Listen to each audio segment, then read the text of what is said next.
Le Maroc est un cas à part. C'est l'une des monarchies les plus vieilles du monde, plus ancienne que la britannique. Le roi régnant n'est pas issu d'un coup d'État. Les Marocains disent qu'on est mieux chez eux que dans les autres pays arabes.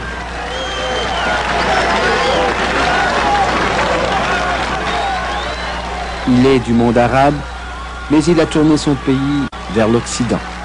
Où sont partis les bagages? Où sont partis les bagages? Arabes. Hassan II, c'est une enfance marquée au fer d'une éducation à la française. C'est aussi une enfance passée sous le protectorat français. Désigné prince héritier, il n'a pas encore 20 ans lorsqu'il va en France demander l'indépendance. C'est considéré qu'à la base de tout système diplomatique qui pourra unir le Maroc et la France, il doit préexister comme une condition sine qua non une interdépendance de cœur. C'est celle-là qui conditionnera toutes les autres. En 1956, le Maroc obtient son indépendance. Le peuple voue une affection sincère au roi Mohamed V. Le prince Moulay Hassan sera le complice et l'homme de confiance du roi. En 1961, Mohamed V meurt. Désemparé, il dira plus tard qu'il a dû à la fois enterrer un père et un prince héritier qui ne pensait jamais accéder au trône. C'est un père que j'adorais parce que nous étions devenus, avec tout le respect que l'on doit à son père et à son roi, nous étions devenus comme de très grands amis. Et au fur et à mesure que l'âge, que le temps passait, la différence d'âge qui était de 20 ans diminuait naturellement. Et c'était pour moi un cataclysme. Il a fallu que je puise dans l'amour de mon pays, amour qu'il a su m'inculquer toutes les forces pour essayer de lui succéder. Dès son accès au trône, Hassan II commence à surprendre. Contrairement aux autres pays du tiers-monde, il instaure le multipartisme. Eux misent sur l'industrialisation rapide, lui donne la priorité au développement de l'agriculture. Eux optent pour l'économie planifiée, lui pour l'économie de marché. Et puis, alors que le tiers-monde penche vers Moscou, lui tourne le Maroc vers l'Occident, tout en restant un membre actif de la Ligue arabe. Rappelons-nous l'époque. Pourquoi avez-vous fait des choix complètement à l'opposé des courants de l'époque? D'abord parce que j'estime qu'il y a dans ces choix un minimum de culture. J'ai eu la grande chance d'avoir une double culture aussi solide d'un côté que d'un autre. Et grâce à Dieu, c'est cette double culture aussi solide, bipolaire, mais aussi solide, dans les deux pôles, qui m'a mis à l'abri. Parce que ceux qui ont choisi n'étaient pas des incultes, je ne dis pas. Non mais, c'est un des éléments. Et ça vous a suivi, ça suit le Maroc encore aujourd'hui, ces deux tendances, oui. L'arabisme et je voudrais revenir à ça plus tard, mais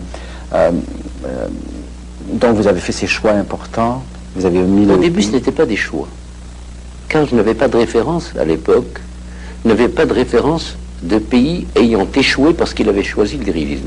Nous en étions au début. C'était pas un choix en réalité.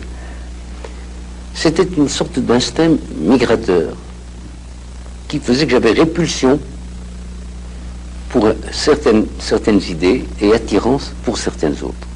Le 10 juillet 1971, grandiose réception pour son anniversaire. Au moment où cette photo est prise, plus d'un millier de cadets de l'armée fait route vers le palais. C'est ce militaire, le général Medbourg, qui tente un coup d'État. Hassan II survit miraculeusement à cette tuerie qui se termine dans la confusion. Les funérailles des victimes du coup raté en préparent d'autres.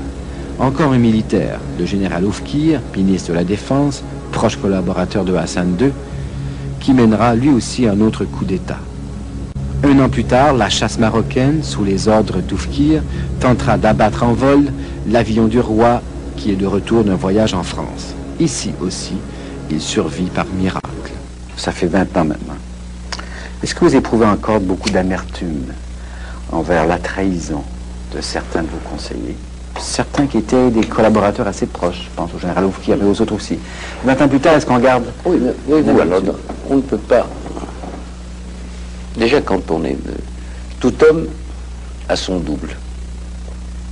Nous sommes tous des schizophrènes ou des gens ayant l'ubiquité, mais grâce à Dieu, qu'est-ce que l'équilibre? C'est le fait que nos passions contradictoires n'arrivent pas à l'exacerbation. Nous sommes tous contradictoires les uns avec les autres. Autrement, on s'ennuierait au fond de nous-mêmes. Oui. Alors, il y a l'homme qui a souffert de l'ingratitude. Mais il y a le roi du Maroc qui s'est dit, bon, nous avons essuyé 2 cyclones effroyables, 2 tornades, l'une après l'autre en moins d'1 an. Beaucoup de choses étaient un peu par terre, mais tout était propre. La pluie lave. Tous les mauvais arbres ont été enlevés. C'est comme si Dieu voulait faire la toilette de ce pays. Comme si Dieu voulait que nous repartions sur un nouveau pied, avec une nouvelle analyse, avec une nouvelle prospective et une nouvelle introspective. Introspective, vous êtes-vous dit, qu'est-ce que j'ai fait de mal ou qu'est-ce que je devrais faire? Qui ne le ferait pas. Oui. Qui ne le ferait pas. Vous avez changé beaucoup de choses. Vous savez, je n'ai pas décidé de changer beaucoup de choses. Je me suis dit que dans mon cheminement, j'ai laissé mon instinct me faire changer un certain nombre de choses. Mais je n'ai pas prétendu changer la nature humaine, car il y a eu des ingrats, il y a des ingrats, et il y aura toujours des ingrats. J'estime que les meilleures démocraties sont celles qui se mettent à l'abri, tout en étant dans le multipartisme, qui se mettent à l'abri d'un pluralisme échevelé.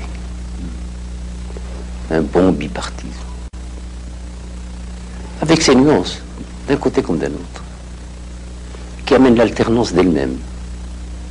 Oui, ben, comme Canada aux États-Unis. Canada comme les États-Unis, comme l'Angleterre. Bien, au Canada, dernièrement, là, il y a une émergence de petits partis régionaux. Enfin, je souhaite que vous... Je ne veux pas m'immiscer dans vos affaires, mais ça faciliterait tellement les choses pour les Canadiens que de revenir à une bonne bipolarisation.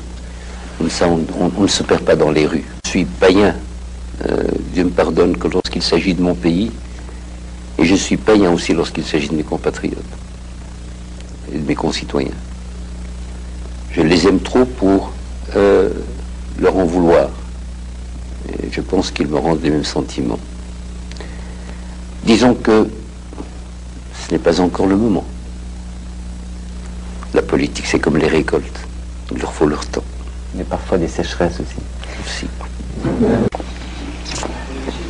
La 4e est restée au lit, elle dort encore. Elle dort encore. Mohamed V disait que les relations entre le roi et le peuple du Maroc étaient à la fois conflictuelles et affectueuses. Hassan II vit cette relation particulière avec les Marocains depuis maintenant 33 ans. Parfois, vous vous inquiétez ou vous vous interrogez sur la voie que suivra le prince héritier.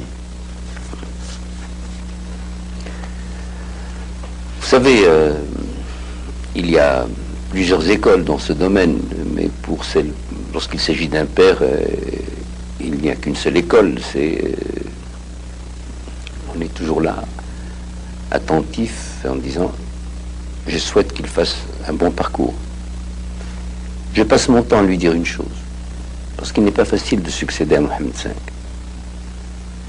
Je passe mon temps à lui ressasser cette phrase de Pascal, le style, c'est l'homme.